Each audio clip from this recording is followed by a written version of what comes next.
women, a lot of women aren't prepared for menopause or what goes on with your bodies. You have to work at it. It's no play. You have to work at taking care of you. And that's one of the reasons why I wanted to do this segment today. You have to work on taking care of yourself. And if there's a male in your life, I don't care what type of relationship, you be male to male or female to male, I don't care. Just make sure that you take care of your loved one. If they're not taking care of themselves and you listen to this segment, take some notes. Tune into later on for the course will be released. But prevention is everything, and awareness brings prevention. And so that's why I am doing this today. Okay? So let's go back to the erectile dysfunction, the decreased sex drive, infertility, depression, fatigue, insomnia, and the increased body fat, reduced muscle mass, and decreased bone density. And so these symptoms may also occur in older males with heart disease. So listen to what I said. These same symptoms may also occur in older males with heart disease, obesity, high blood pressure, type 2 diabetes. Physicians can order tests to rule out any medical problems that may be contributing to these symptoms. So you could very well be going through some disease, a disease state of heart disease, obesity, high blood pressure, type 2 diabetes. So the best thing for you to do is don't just say, well, I'm just going through menopause or andropause. Go to the doctor. Let the doctor tell you.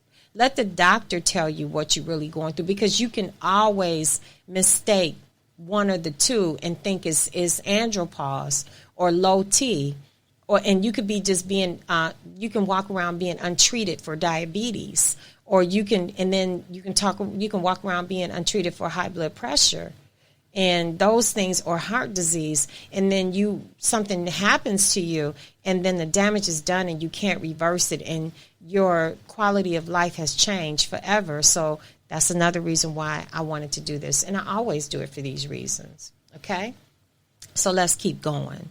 The hormone may have many important functions. Okay, these hormones, and so it's very important for you to really understand the development of the bones and the muscles. And so when you're dealing with testosterone and the hormones of it, then when you're younger and you're a male, next thing you know, the voice gets deeper, the hair is growing, and other factors related to the appearance of hair on the face, the beard, the mustache, and also the production of sperm at its highest levels. The testosterone production can slow also as a person ages, and many older men have symptoms of low testosterone. The American Urology Associations define low testosterone as less than 300.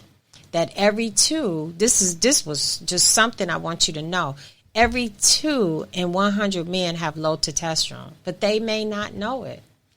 They just may not know it. An article in the National Institute of Health states that aging gracefully, a key factor to aging gracefully is accepting the fact that you are aging, and start by intentionally starting to recognize you're living your best life instead of the crash and burn of the midlife crisis. So some people say, oh, well, he went and bought a sports car. He's going through midlife crisis. Well, maybe he went and bought a sports car because he earned it.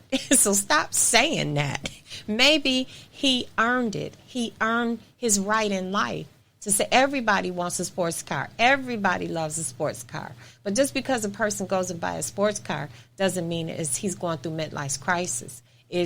What is it you as a mate are afraid of if a person does go out and buy a sports car or something that's going to a change? Sometimes we need a change in life, a pick-me-up, and that might be a pick-me-up. It's not necessarily that a person's trying to pick up somebody.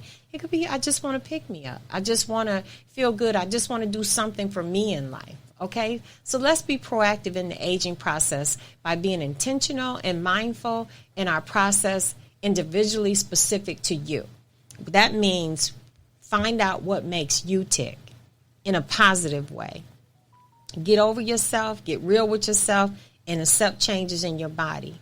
Your way of thinking, mindfulness right now is key. That's going to be key. Being mindful of who you are and how you are existing in your everyday life, and your health should be front and center. Like, for instance, what I do is I have computers all over my house as I work all over my house. Everywhere in my house is a workstation, okay? So what I did is I went out and bought this AB machine. I forgot what it's called. And it's right between my kitchen and my living room, okay? And I put it there so I can get up after I've been sitting for 30 minutes or an hour, and I can do a blastful 15, like maybe not even 15 minutes, just even 10 minutes of cardio, just 10 straight minutes of cardio.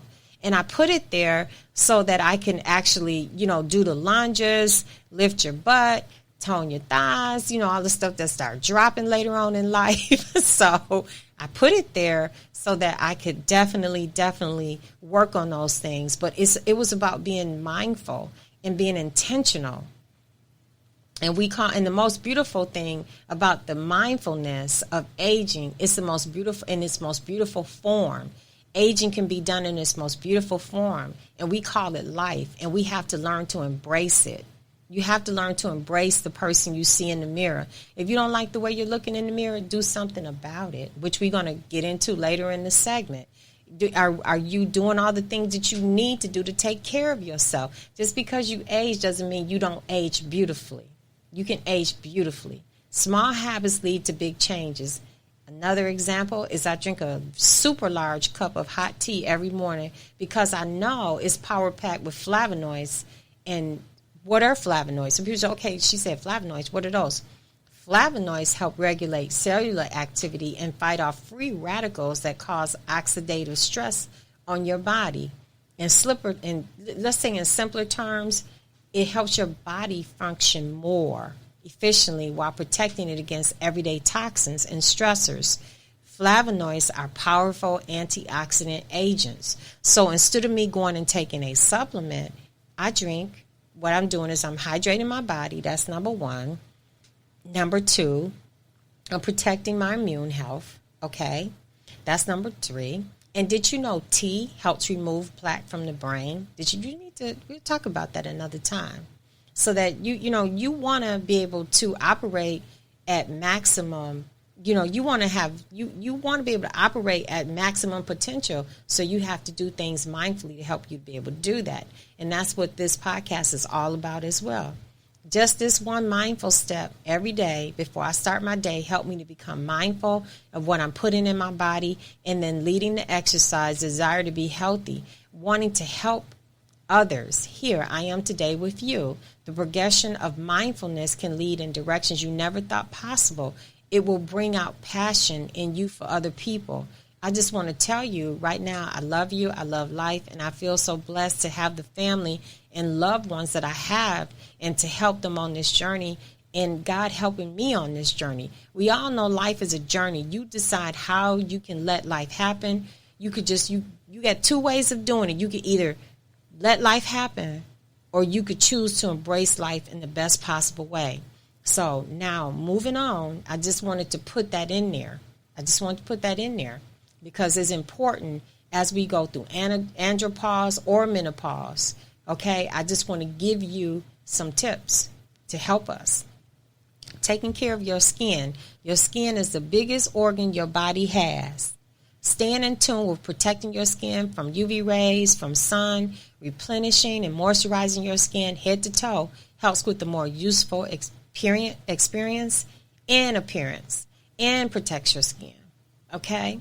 Your skin changes with age. What happens is as we age, our skin becomes thinner and it loses fat, and it no longer looks as plump as it did and smooth as it once did. So if you moisturize your skin, and you're like feeding your skin, hydrating your skin. Same way when you drink water when you're thirsty, your skin gets thirsty, so you have to hydrate it.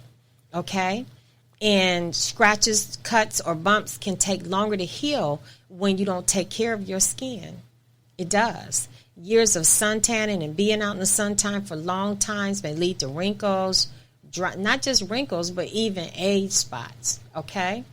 And even cancer. Most men ignore their skin. So today we're going to outline taking care of skin head to toe, because a lot of men don't really think that their skin is important. But you have some men that do. They moisturize as much as women. But for the ones of you who don't, let me give you some tips. you want to wear a sunscreen or protective clothing when you're outside. You don't want to just go outside. Protect your skin before you go outside. Take some time to put something on your skin. Also, go to the doctor and get yearly skin cancer screenings. Stick to gentle products in your anti-aging skincare routine. And we're talking about that. If you get into the portal, we're going to be going all over all of this type of stuff, okay? Because it's going to take me a minute to put it all together. But trust and believe, it's going to be all in there. Stay hydrated. Drink as much water as possible. And how do you know how much water to drink? Get on the scale, weigh yourself, divide it by 2, and then whatever it says, if it's 160, divide 160 by 8. That's how many glasses of water you need to drink. You need 8 glasses of water, 8 ounces, divide your weight by 2, and that's what you need to do. And make sure you see your doctor. Don't self-diagnose. Don't self-treat. Be sure first, consult your doctor with any changes in your body. Even if you're taking natural supplements and any new wellness routine, be sure that you are not compounding any unknown medical conditions. Prevention is everything. There are certain lifestyle changes that help keep testosterone levels higher. This includes getting plenty of exercise, avoiding smoking, staying at a healthy weight, and eating healthy. Okay? Exercise helps maintain the ability to live independently, and it also reduces the risk of falling and fracturing bones. So the more we use our bones, and the more, because as we get older, we tend to not want to be as, we don't want to be as, how do I say it? I want to say it in the best way. We're not as active as we used to be, okay? So we have to be mindful to do more walking, something simple as walking, doing some bending, some lunges, doing some squats, doing some things, just picking up some weights, maybe 10 pounds and picking them up, just some simple things. Some of these things reduce the risk of dying from coronary heart disease and of developing high blood pressure, colon cancer, and diabetes. And it also, the benefits of physical activity can also help reduce blood pressure in some people with hypertension. It also helps people with chronic disabling conditions improve their stamina and muscle strength. And so what I do every day is what I did as another thing that I do is two of my main workstations is on the lower level in my house, in my basement. And my husband tells me, well, why don't you move it upstairs? And I said, I don't want to move it upstairs because I like running up and down the stairs all day. So I know that I have to go up and down. And I have exercise machines on both levels in my house. So I know I have to go up and down. So if I can go up and down the steps 20 times, then I ran up and down the steps 40 times. So I got to go up and I got to go down. And I got to go down and I got to go back up to get back upstairs on the main level. So I did that. So being intentional about your exercise, because this is something you do every day. Incorporate being intentional, doing intentional things to help you with exercise regimens and routines, because it reduces symptoms of anxiety, depression, and fosters improvement in mood and feeling of well-being. Like, I feel good about myself. I'm taking care of my body. I'm taking care of my bones, my muscles, my joints, because it helps maintain that. It helps control joint swelling and pain associated with arthritis. All of those things that it literally helps with. And those are some very important factors that I think we need to look at. We are going to break for a commercial break, but when we come back, we're going to talk about diet. We're going to talk about food, feeding the bodies what you need, about how we feed our bodies when we're dealing with andropause and menopause. And then we're going to talk about some of the things in low T. But for this moment right here, we're going to go to a commercial break, and we're going to talk about our endo energy burn. There are some things in this endo energy burn that we're going to tie to this, like maca root, some of the things I think to go on the website and start looking at the reviews as they come in, because we just released it to the public, and I'm really, really healthy about it. I have one guy that went on Facebook, and he told me I lost 5 pounds in 1 week, and I was so happy for him. Like, you get it. It's on my Facebook page, and he told me he lost 5 pounds in 1 week, and I was so proud of him. This is a shout out to you, Erwin. You lost 5 pounds.